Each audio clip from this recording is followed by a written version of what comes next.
ಸಹ ಶಿಕ್ಷಕ ಬಂಧುಗಳೇ ಹಾಗೂ ಸರ್ಕಾರಿ ಕನ್ನಡ ಕಿರಿಯ ಪ್ರಾಥಮಿಕ ಶಾಲೆ ಕೂತಾಂಡಹಳ್ಳಿಯ ಸಮಸ್ತ ನಾಗರಿಕ ಬಂಧುಗಳೇ ಹಾಗೂ ಈ ಶಾಲೆಯ ಮುಖ್ಯ ಶಿಕ್ಷಕರೇ, ಸಹ ಶಿಕ್ಷಕರೇ ಹಾಗೂ ಪುಟಾಣಿ ಮಕ್ಕಳೇ, ಜೀವನದಲ್ಲಿ ಮಕ್ಕಳು ತಮ್ಮ ಜೀವನವನ್ನು ಕಲ್ಪಿಸಿಕೊಳ್ಳಲಿಕ್ಕೆ ಜೀವನದಲ್ಲಿ ತಾವು ಕೂಡ ಯಾವುದೇ ರೀತಿಯಾಗಿರ್ತಕ್ಕಂಥ ಸಂಪಾದನೆಯನ್ನ ಮಾಡಿ ತಮ್ಮ ಜೀವನವನ್ನು ನಿರ್ವಹಣೆ ಮಾಡ್ಕೊಳ್ತಕ್ಕಂಥ ಶಕ್ತಿ ತುಂಬಬೇಕು ಎಂಬತಕ್ಕಂಥ ನಿಟ್ಟಿನಲ್ಲಿ ಈ ಒಂದು ಕಾರ್ಯಕ್ರಮವನ್ನು ಆಯೋಜಿಸಲಿಕ್ಕೆ ಕಾರಣೀಭೂತರಾಗಿರ್ತಕ್ಕಂಥ ಈ ಶಾಲೆಯ ಮುಖ್ಯ ಶಿಕ್ಷಕರಾಗಿರ್ತಕ್ಕಂಥ ಶ್ರೀಮತಿ ವನಜಾಕ್ಷಿ ಮೇಡಮ್ನವ್ರಿಗೆ ಅನಂತ ಧನ್ಯವಾದಗಳು. ಅದೇ ರೀತಿ ತಮ್ಮೆಲ್ಲರನ್ನು ಕೂಡ ಈ ಒಂದು ಕಾರ್ಯಕ್ರಮಕ್ಕೆ ಆಗಮಿಸಿ ಈ ಒಂದು ಕಾರ್ಯಕ್ರಮ ಯಶಸ್ವಿ ಆಗಲಿಕ್ಕೆ ಬೆನ್ನು ತಟ್ಟಿ ಕಾರಣೀಭೂತರಾಗಿರ್ತಕ್ಕಂಥ ತಾಲೂಕಿನ ಕ್ಷೇತ್ರ ಶಿಕ್ಷಣಾಧಿಕಾರಿಗಳಾಗಿರ್ತಕ್ಕಂಥ ಶ್ರೀಯುತ KN ರಾಮಚಂದ್ರಪ್ಪ ಸರ್ ಅವರಿಗೆ ತಮ್ಮೆಲ್ಲರ ಪರವಾಗಿ ಹಾಗೂ ನನ್ನ ವೈಯಕ್ತಿಕವಾಗಿ ತುಂಬ ಹೃದಯದ ಅಭಿನಂದನೆ. ಅದೇ ರೀತಿ ನಮ್ಮ ಊರಿನ ಹಿರಿಯರಾಗಿರ್ತಕ್ಕಂಥ ಶ್ರೀಯುತ ಚಿನ್ನಣ್ಣ ಅವರು ಕೂಡ ಈ ಒಂದು ಕಾರ್ಯಕ್ರಮಕ್ಕೆ ಆಗಮಿಸಿ ಈ ಒಂದು ಕಾರ್ಯಕ್ರಮ ಯಶಸ್ವಿ ಆಗಲಿಕ್ಕೆ ಕಾರಣೀಭೂತರಾಗಿದ್ದಾರೆ. ಅವ್ರಿಗೂ ಕೂಡ ನನ್ನ ವೈಯಕ್ತಿಕವಾಗಿ ಈ ಒಂದು ಕಾರ್ಯಕ್ರಮ ಪರವಾಗಿ ಅವರಿಗೆ ಅನಂತ ಧನ್ಯವಾದಗಳನ್ನು ಅರ್ಪಿಸ್ತಾ ಇದ್ದೀವಿ. ಅದೇ ರೀತಿ ನಮ್ಮ GK ವೆಂಕಟರಮಣನವರು ಕೂಡ ಈ ಒಂದು ಕಾರ್ಯಕ್ರಮಕ್ಕೆ ಆಗಮಿಸಿ ಈ ಒಂದು ಕಾರ್ಯಕ್ರಮ ಯಶಸ್ವಿ ಆಗಲಿಕ್ಕೆ ಕಾರಣೀಭೂತರಾಗಿರ್ತಕ್ಕಂಥ ಶ್ರೀಯುತ ವೆಂಕಟರಮಣನವ್ರಿಗೂ ಕೂಡ ಈ ಒಂದು ಕಾರ್ಯಕ್ರಮಕ್ಕೆ ಆತ್ಮೀಯ ಧನ್ಯವಾದಗಳು. ಅದೇ ರೀತಿ ಈ ಒಂದು ಕಾರ್ಯಕ್ರಮ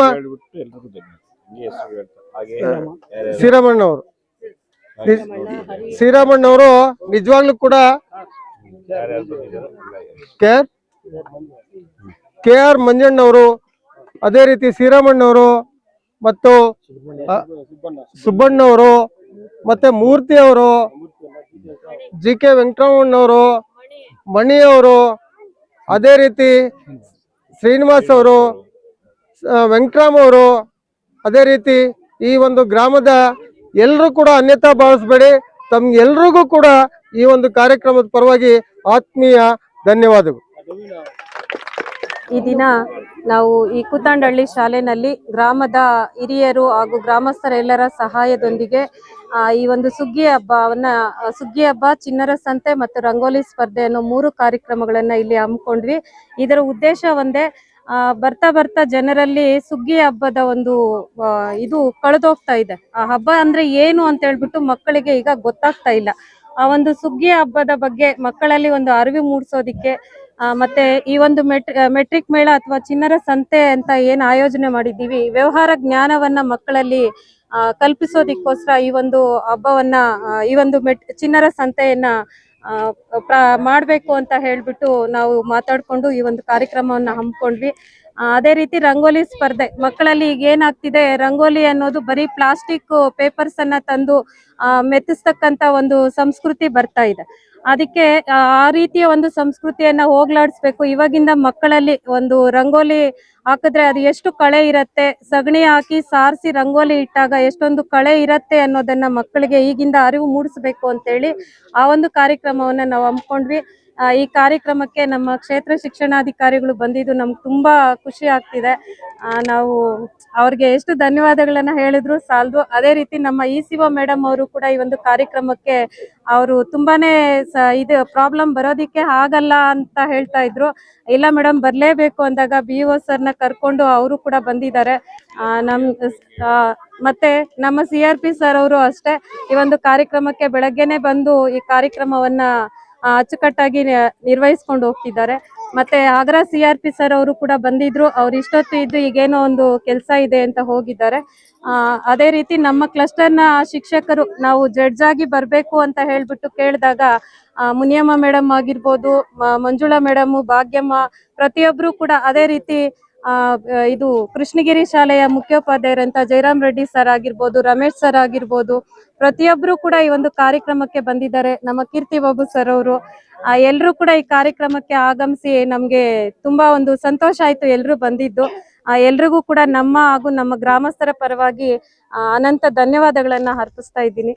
ನಮ್ಮ ಈ ಭಾಗದ ECO ಆಗಿರುವಂತಹ ಮಣಿ ಮೇಡಮ್ ಅವರೇ, ಹಾಗೂ ಈ ಭಾಗದ CRP ಆಗಿರೋದು ರಾಮಚಂದ್ರಪ್ಪ ಸರ್ ಅವರೇ ಮತ್ತು SDMC ಅಧ್ಯಕ್ಷರುಗಳೇ ಮತ್ತು ಇಲ್ಲಿ ಇರುವ ಎಲ್ಲ ಹಿರಿಯರೇ ಮತ್ತು ಎಲ್ಲ ನನ್ನ ನೆಚ್ಚಿನ ಶಿಕ್ಷಕಿಯರೇ ಮತ್ತು ಮುದ್ದು ಮಕ್ಕಳೇ ಮತ್ತು ಈ ಊರಿನ ಎಲ್ಲ ಯುವಕರೇ ಮತ್ತು ಪತ್ರಿಕಾ ಮಾಧ್ಯಮದವರೇ ಮತ್ತು ವಿದ್ಯಾರ್ಥಿಗಳೇ, ಮೆಟ್ರಿಕ್ ಅಂತಾನೆ ಅಳತೆಗಳ ಬಗ್ಗೆ, ವ್ಯಾಪಾರದ ಬಗ್ಗೆ, ವಿದ್ಯಾರ್ಥಿಗಳಲ್ಲಿ ವಾಣಿಜ್ಯ ಮನೋಭಾವನೆಗಳನ್ನು ಬೆಳೆಸಬೇಕು. ಬರೀ ಶೈಕ್ಷಣಿಕವಾಗಿ ಕೂಡ ಇದು ಒಂದು ಭಾಗ. ಮೆಟ್ರಿಕ್ ಮೇಳ ಅನ್ನೋದು ಮಕ್ಕಳ ಸಂತೆ ಕೂಡ ಅನ್ಬೋದು. ಇದು ಯಾವ ರೀತಿ ಅಳತೆ ಆಗಬೇಕು, 1 kg ಅಂದರೆ ಎಷ್ಟು ಗ್ರಾಮ್ ಇರುತ್ತೆ, 1000 ಗ್ರಾಮ್, ಅರ್ಧ kgಗೆ 500 ಗ್ರಾಮ್, 1/4 kg 250 ಗ್ರಾಮ್, ಈ ರೀತಿ ಕಾನ್ಸೆಪ್ಟ್ ಅವರಲ್ಲಿ ಬರಬೇಕು.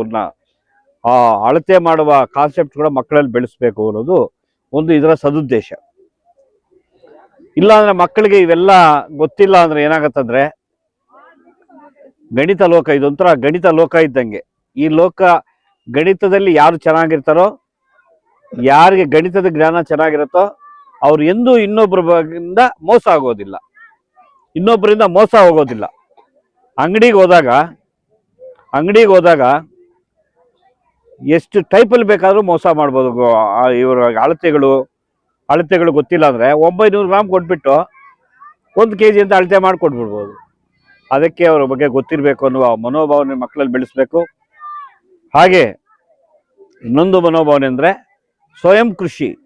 ಮಕ್ಕಳಲ್ಲಿ ಸ್ವಯಂ ಕೃಷಿ, ತಾನೇ ಬೆಳೆದು ತಾನೇ ಯಾವ ರೀತಿ ವ್ಯಾಪಾರ ಮಾಡಬೇಕು, ಮುಂದಿನ ದಿನಗಳಲ್ಲಿ ವ್ಯಾಪಾರ ಯಾವ ರೀತಿ ತೊಡಗಿಸ್ಕೋಬೇಕು, ತನ್ನ ಸ್ವಾವಲಂಬಿಗಳಾಗಿ ಯಾವ ರೀತಿ ಬದುಕಬೇಕು, ಇನ್ನೊಬ್ಬರ ಮೇಲೆ ಪರಾವಲಂಬಿಗಳಾಗದೆ, ತಂದೆ ತಾಯಿಗಳ ಮೇಲೆ ಹೊರೆ ಆಗದೆ ತಾನೇ ಯಾವ ರೀತಿ ಬೆಳಿಬೇಕು, ಯಾವ ರೀತಿ ಬೆಳ್ಕೋಬೇಕು, ಜೀವನದಲ್ಲಿ ಯಾವ ರೀತಿ ಬೆಳಿಬೇಕು, ಸ್ವಾವಲಂಬಿಗಳಾಗಿ ಬೆಳಿಬೇಕು ಅನ್ನುವ ಸದುದ್ದೇಶದಿಂದ ನಮ್ಮ ಶಿಕ್ಷಕರು ಎಲ್ಲ ಶಿಕ್ಷಕ ಮಿತ್ರರೆಲ್ಲ ಸೇರಿಕೊಂಡು ಮಕ್ಕಳಿಗೆ ಒಳ್ಳೆ ಮೆಟ್ರಿಕ್ ಮೇಳ ಆಯೋಜನೆ ಮಾಡಿದ್ದಾರೆ.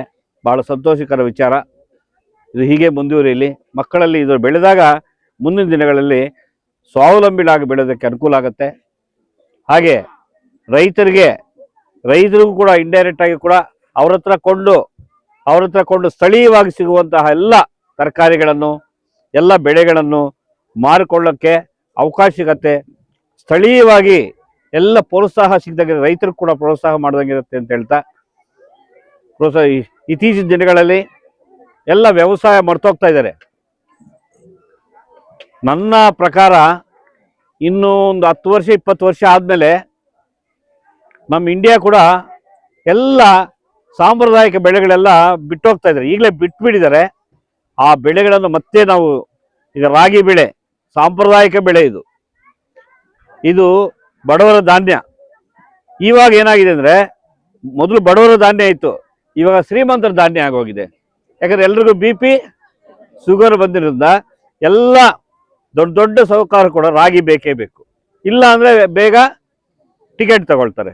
ಆ ಲೆವೆಲ್ ಬಂದ್ಬಿಟ್ಟಿದೆ. ಅದಕ್ಕೋಸ್ಕರ ನಮ್ಮ ಸಾಂಪ್ರದಾಯಿಕ ಬೆಳೆಗಳನ್ನು ರಕ್ಷಿಸ್ಕೋಬೇಕು,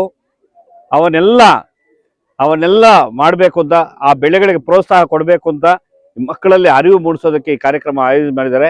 ಇದನ್ನು ಆಯೋಜಿಸಿರುವಂತಹ, ಇದಕ್ಕೆ ಸಹಕಾರ ನೀಡಿರುವಂತಹ ನಮ್ಮ ಎಲ್ಲ ಹಿರಿಯರಿಗೂ, ಊರಿನ ಎಲ್ಲ ಹಿರಿಯರಿಗೂ, ಮತ್ತು CRP, ECO ಮತ್ತು ಎಲ್ಲ ಶಿಕ್ಷಕಿಯರಿಗೆ ಮತ್ತು ವಿದ್ಯಾರ್ಥಿಗಳಿಗೆ ಮತ್ತು ಈ ಊರಿನ ಎಲ್ಲರಿಗೂ ಮತ್ತು ಪತ್ರಿಕಾ ಮಾಧ್ಯಮದವ್ರಿಗೂ ವಿದ್ಯಾರ್ಥಿಗಳು ವಂದಿಸ್ತಾ ನಾನು 2 ಮಾತುಗಳು ಮುಕ್ತಾಯ ಮಾಡ್ತಾ ಇದ್ದೀನಿ. ಜೈ ಹಿಂದ್, ಜೈ ಕರ್ನಾಟಕ. ಸರ್ಕಾರಿ ಶಾಲೆಯಲ್ಲಿ ಓದುವಂತ ಮಕ್ಕಳು ದೊಡ್ಡ ಮಟ್ಟದ ಸಾಧನೆಗಳನ್ನ ಹೆಚ್ಚಿನ ಸಂಖ್ಯೆಯಲ್ಲಿ ಮಾಡದೇ ಇರ್ಬೋದು, ಜೀವನ ಮಾತ್ರ ಖಂಡಿತವಾಗಿ ನೋಡಿ.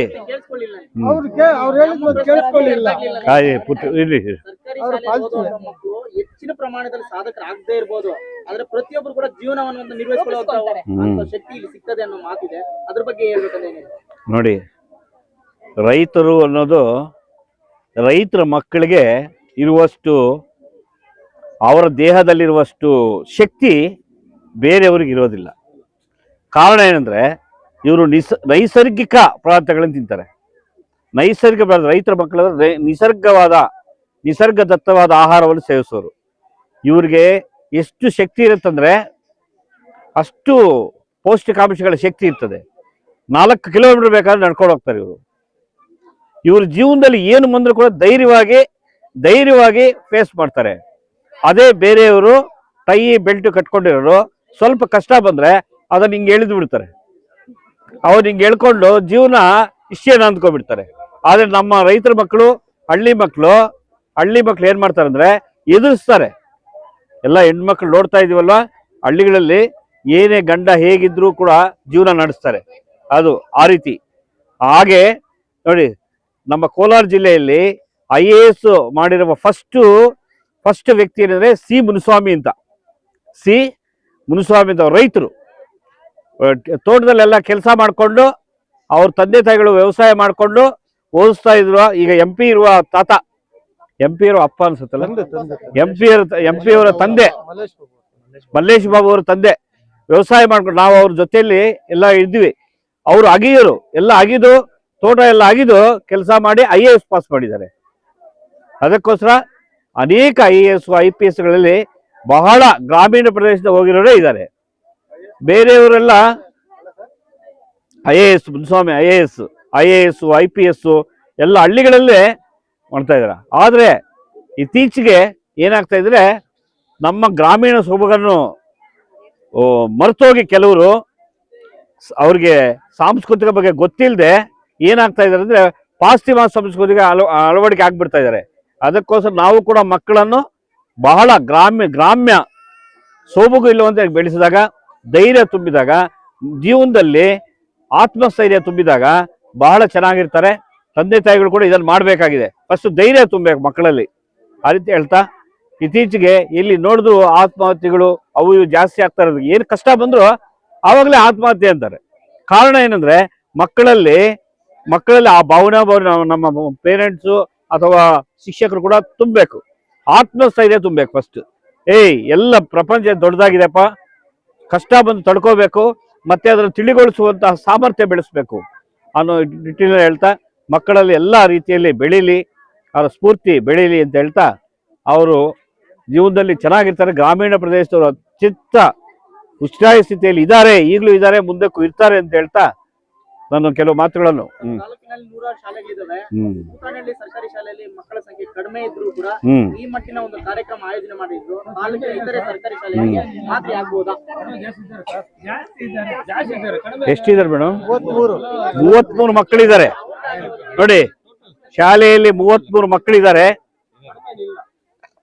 ಇದಕ್ಕೆಲ್ಲ ಸರ್ಕಾರಿ ಶಾಲೆಗಳಲ್ಲಿ ಕಡಿಮೆ ಆಗೋದಕ್ಕೆ ಕಾರಣ ಏನಂದ್ರೆ ಪೇರೆಂಟ್ಸ್ಗೆ ಅವೇರ್ನೆಸ್ ಇಲ್ಲ ಸರಿಯಾಗಿ. ಅವೇರ್ನೆಸ್ ಏನಂದ್ರೆ ಇಂಗ್ಲಿಷ್ ಮೀಡಿಯಂ ಓದ್ರೇನೆ ನಮ್ಮ ಮಗು ಚೆನ್ನಾಗಾಗೋದು ಅನ್ನೋ ಕಾನ್ಸೆಪ್ಟ್ ಜಾಸ್ತಿ ಆಗ್ಬಿಟ್ಟಿದೆ. ಮಕ್ಕಳಿಗೆ ಬೇಕಾಗಿರೋದು ಮೊದಲನೇದಾಗಿ ಮಾನವೀಯತೆ, ಸಮಾಜದ ಬಗ್ಗೆ ಕಾಳಜಿ, ದೊಡ್ಡವರು ಚಿಕ್ಕವರು ಅನ್ನೋದು ಒಂದು ಅವರಿಗೆ ಒಂದು ಸಂಸ್ಕೃತಿ. ಇವೆಲ್ಲ ಇದ್ದಾಗ ಮೀಡಿಯಮು ಅಡ್ಡ ಬರೋದಿಲ್ಲ, ಮಾಧ್ಯಮ ಅಡ್ಡ ಬರೋದಿಲ್ಲ, ವಿಷಯ ಎಲ್ಲ ಒಂದೇ.